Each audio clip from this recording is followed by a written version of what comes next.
Welcome to a moment of intriguing introspection beyond the realms of fear, hesitancy, and doubt. A deep dive into the questions of the ages shared with the courage that may challenge perception, yet teases open the expansive depth of conscious awareness. This is a rare and unique moment in our collective history. And beyond all sense of dogma, I am Master Lady Kira Ra, promising to call forward the essence of all that you are. Join me as I offer the latest self-ascension revelations with supportive wisdom. And why not remember that peace, love, and joy are your birthright? So this is the moment to bring your hand to your heart and to give yourself the gift of relaxing into a deep breath with a wondrous exhale. I look forward to joining you right now in another episode of Expanding Consciousness. Well, hey everyone, namaste and welcome to Expanding Consciousness. I am Master Lady Kira Ra, having returned from my journey into the northern stronghold, the northern wisdom councils of this planet, back here to my southern stronghold here at Tosa Blue Mountain in Ecuador, as the flow really was important today. And I want to give a tip of the hat to Ashtar Ra as well for suggesting that today it was really important for me to come to you live from our water therapy center, where the water of life is running constantly, where we are constantly in the sea of creation, dancing that in. Because this is why this part 2 of the Southern Wisdom Councils, of the Wisdom Councils that are coming together, this is why it had to be filmed in and near the water. Because everything in our world right now is about the water that we are surfing and the wisdom councils that are rising with this energy. So welcome. Welcome to this very special episode. And if you're wondering what I'm talking about, it probably means that you did not listen to episode 1, and that's totally okay. Stay here. This episode stands on its own. However, I will encourage you to go back and listen to episode 1 about the Wisdom Councils and where I was when that show came to you, which was up in the northern reaches of Canada in a beautiful remote area that I just adore and am still putting together film footage about. And the gift of that moment, the gift of that show, the reason that it was so important to film it to you and to bring it to you from that area was to start the conversation about ice. And when I'm talking about ice, I'm talking about water. I'm talking about water in all of its forms, and in everything from this beautiful fountain that I'm happy to be standing by, listening to this beautiful flowing water, to the steam that rises from water as it becomes a new experience again, reforming itself through that steamed experience. There is so much happening with the wisdom of our planet and consciousness itself. And that's what this program is about. That's what this podcast is about, is that I am committed to this program, and I appreciate those of you that saw a rerun last week, and that was because I needed to stay in the wilderness. I needed to be in that northern area to really dive into all that I am and to understand that at a depth that I have not understood before. And in addition to that, it was that moment that brought forward and called forward the absolute knowing of the Wisdom Council experience of the North and the South, and that the rise of them and my call to be able to put this into the quote permanent record, which is what this is. Remember, this is your library of consciousness. And the reason that this is being inserted into the library is because this moment and this specific potentiality has been marked by many celestial events. It has been marked by many what I call triggers, these beautiful triggers, these hidden spiritual triggers, these things along the way that you place so that should this moment come forward on this planet, and it has, should we arrive together in this experience of remembrance, should fear and hate become a popular idiom that is being normalized, then the wisdom of balance and the wisdom of consciousness itself begins to rise. And that's where we're at right now. We're in the rising moment of conscious awareness, the rising wisdom of all that is. So take in a breath and just relax a moment And notice, I want you to really notice your mind, right? Notice your mind right now, just as you're going up into your head. Notice if there's any tapes that are running. Is there any conversation or back chatter that's going on? Or are you present? Are you able to be here, or are all of the judgments that have ever been put in front of you going a mile a minute? Because that's the key. That's the wisdom council. The wisdom council begins within yourself. And the Northern Wisdom Council is all of the upper chakras. And the Northern Wisdom Council is in both the literal sense, the physical, in every way. The Northern Wisdom is really been sitting in this ice for quite a while and is being invited to relax into its glacial presence, into its majestic presence. There is a difference between a slab of cold ice and a glacial ice. There is a presence in the ice itself, because within the glacier is a fluidity that is inherent in the form that it takes. Within the ice is the rigidness and the protectiveness that comes with that of one sense of being. Ice, glacier.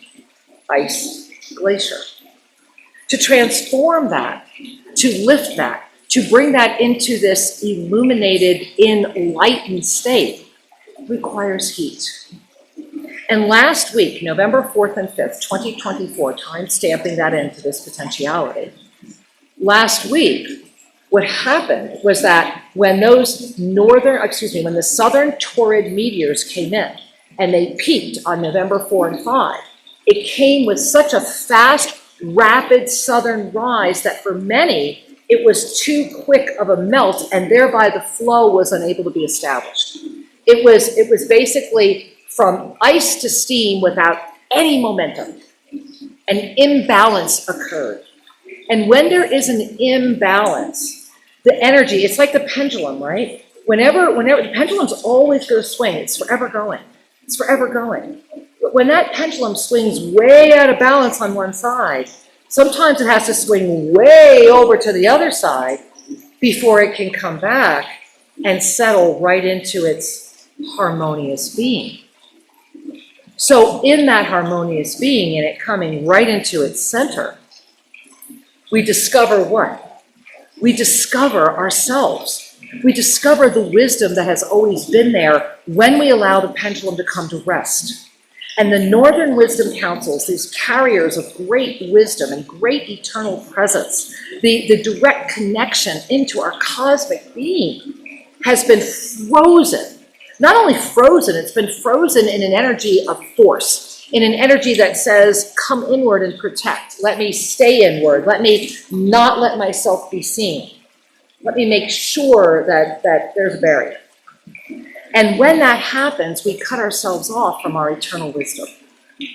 And that's what the southern realm did for the north. Right now, on this day, November 12th, 2024, the day that this was recorded, is the day that not only are the northern Taurids bombarding this zone of potentiality, here's the twist. They're bombarding with fireballs. That southern influence that came in last week, that November 4-5 peak of the south, of that southern energy, of that fire energy, has had its northern effect. So much so that in this moment, the way that this pendulum is swinging from north to south, there are fireballs that are coming in saying, hey, this is not the north or the south. This is the two as one becoming one again. The two as one becoming one again. Consider that.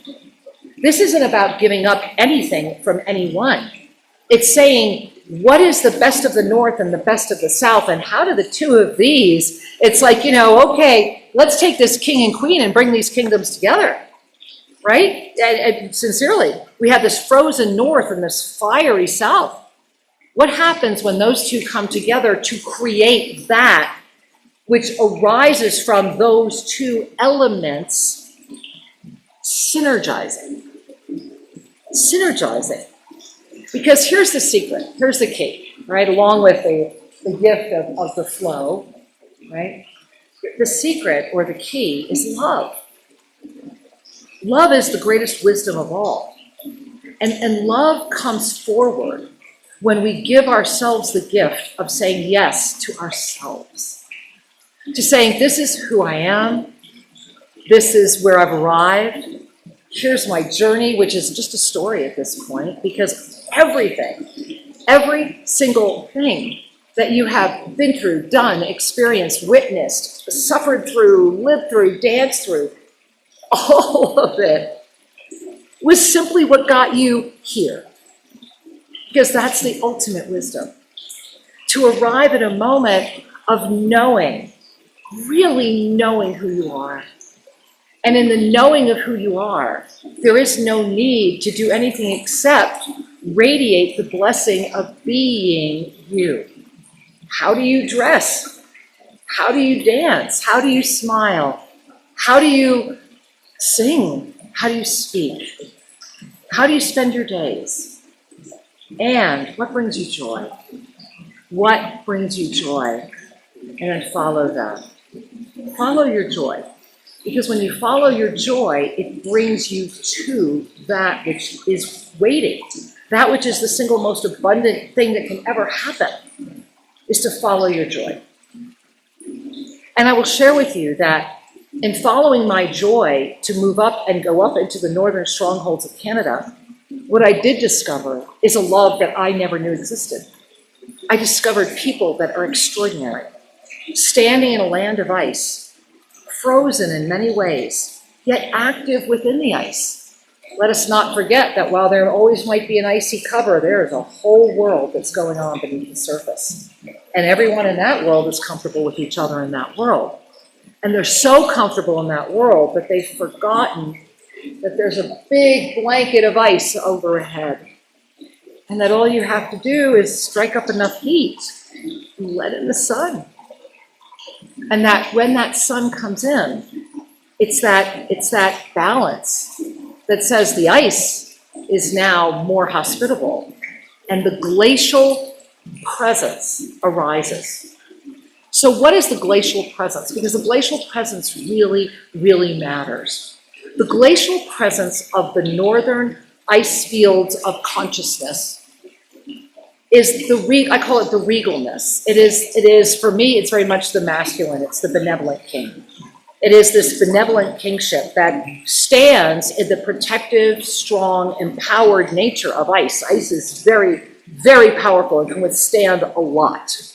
And it can transform itself to keep shifting and moving. And it's very, very smart.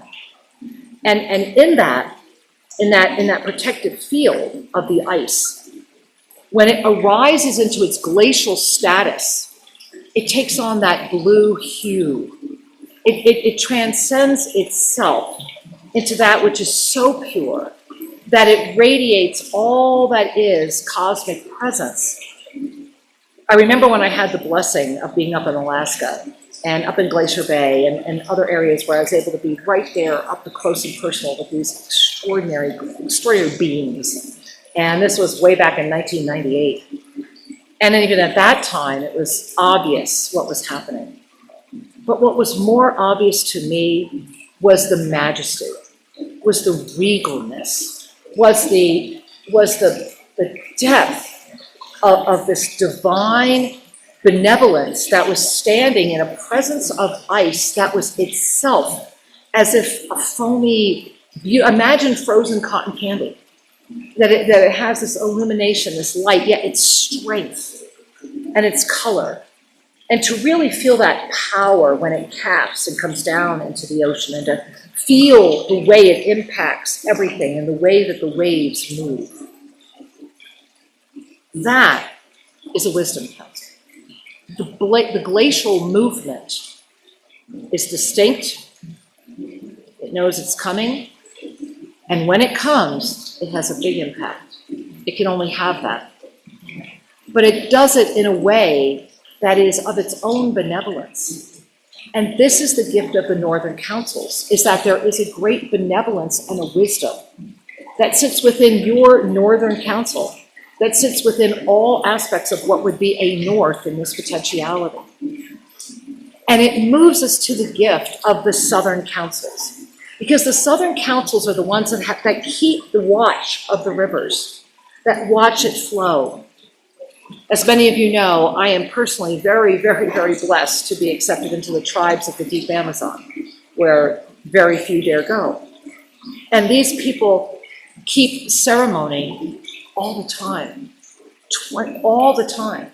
That's why they exist, is to keep ceremony. And with every ceremony, they watch the river, and they watch humanity, and they call in the visions. And what they do has been done for thousands of years. They are aware of all, as they themselves watch the Amazon become mud.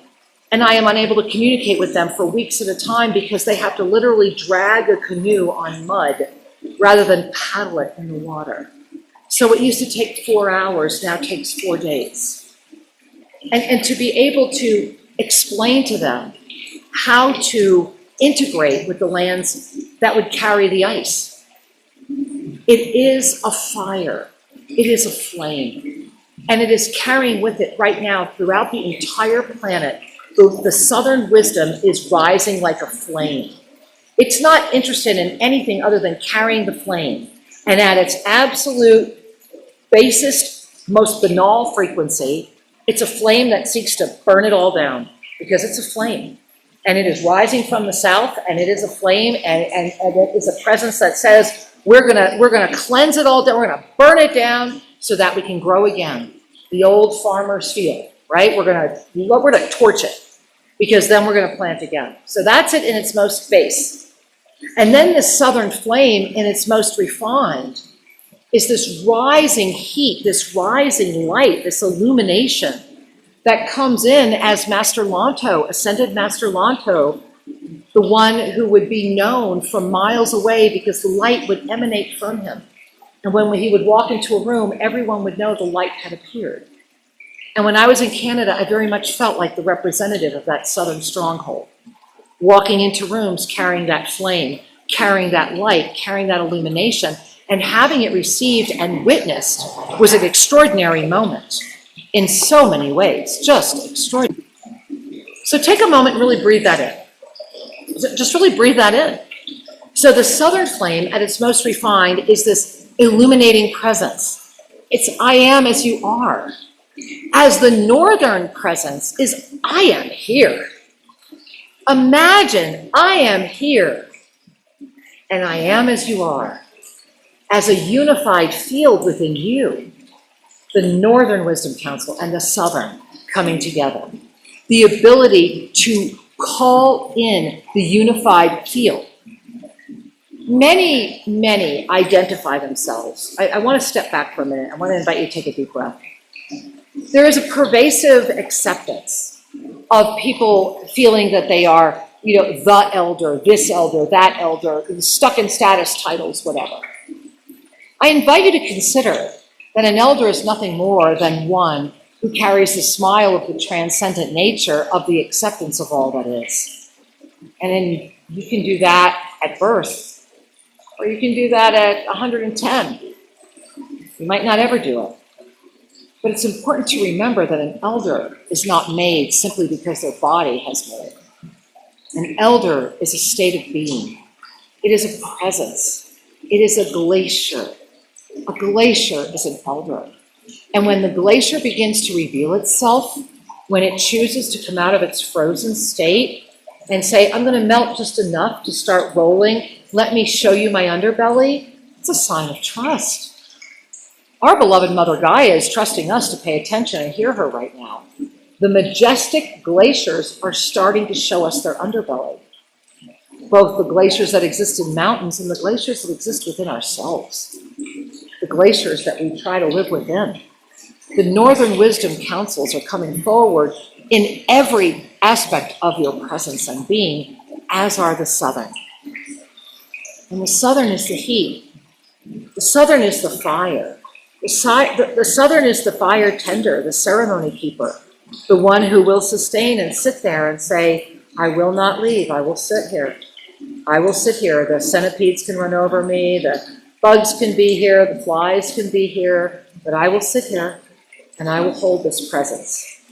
And then I will embody that flame of eternal illumination and carry that forward in the energy of steadfast commitment, focused awareness, and complete trust. And when all of these counsels that we carry within, all of them, when all of them can be brought together within our self and in a room with each other, beyond the seeds of fear and doubt and hesitancy, when we can gaze at each other in the eyes, noticing the fire and ice within the one, and then noticing the fire and the ice as a one, inviting the one and the one to be one again. And in that oneness, to create anew. We are at a moment of alchemical transformation, which is why the wisdom councils are being called forward. We are lacking wisdom councils in density, there's no doubt about it. And oftentimes when wisdom councils convene, it's a good old boys club or a good old boys girls club of those that have sold out into a certain way of thinking to sit at the same table and conspire to say yes to each other and keep the same conversation going, and thereby not to ever invite that which might invoke the questions, invite a depth of breaking free into a level of conscious awareness that will actually affect what's happening there. Repeating what we have done over and over again, even with flowery language, is never, ever going to get the results that you want, my beloved Einstein. Right? You're never going to solve this at the level of consciousness that created it. And until we can all remember that we are response able, that everything is ours to create, in that moment is when the shift happens. And until then, you live your life as the role model through the living rather than the speaking or all the other things that get everyone else angry. I invite you to let go of the anger that freezes and keeps you in ice. I invite you to let go of the conversations that constantly reaffirm that anger and get you worried and have you taking action from a state of anger. Reactivity breeds reactivity. You are response able. Breathe into that. When you are angry, then anger will come to you. But when you are response able, miracles will birth around you. What I know is that I love you and that I trust you. I trust you because you're here. I trust you because you listened to the entire podcast. I trust you because you have within you the seeds of the council, the north and the south, the fire and the ice. You are on this wave with all of us, and we are on a surfboard, and we are surfing into New Year's. And this New Year's Eve, December, is going to matter big. The alchemies are going to be weaving. There are going to be so many forces conspiring. And so I encourage you, mark your calendar right now. Be here at Tosa Blue Mountain. Get down here. Get on a plane. It's not that expensive. Get down here. Be here for our New Year's experience at tosabluemountain.com. Be here. Be here. Be wherever you're going to be to affect that which is on the surfboard of life experience right now. Fire, ice. Creating the wave as the mighty glacier begins to reveal itself, and that of the south rises to meet it with the burning and the flame of illumination outside of anything other than that one experience of being. To know, I am as you are. To know, I am here. I am here. And I love you. And I honor you. Visit ShriAnKira.com and be there. Join me twice a month on Mondays. Be there the first Sunday of every month for all of the full predictions. And take advantage of the site. Read, learn, discover. And I know that your heart will guide you. because the yoga of self-ascension is as beautiful and as unique as you are, and I honor your unique journey. With all my heart, from my nirvana and paradise to yours, I am Master Lady Pure Ra, loving you with all my heart. Thank you for joining me on Expanding Consciousness. Learn more about the Yoga of Self-Ascension at ShriAndKira.com, and make sure you're subscribed to YouTube official Shri and Kira. Remember, you are the gift. I love you and look forward to being with you again. Namaste.